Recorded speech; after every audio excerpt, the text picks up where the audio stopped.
আজকে আমরা কয় নাম্বার হাদিস শিখব? আজকে আমরা 1 নাম্বার হাদিস শিখব। ঠিক আছে সবার? আবার বলতেছি, সবাই খেয়াল করেন। আজকে আমরা কয় নাম্বার হাদিস শিখব? আজকে আমরা হাদিস শিখব 1 নাম্বার। কয় নাম্বার শিখব?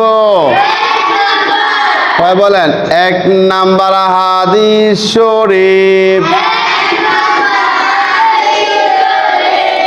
আখলিস দীনাকা। আবার বলেন, ইয়াকফিকাল আমালুল কলিল। আবার বলেন, আবার বলেন,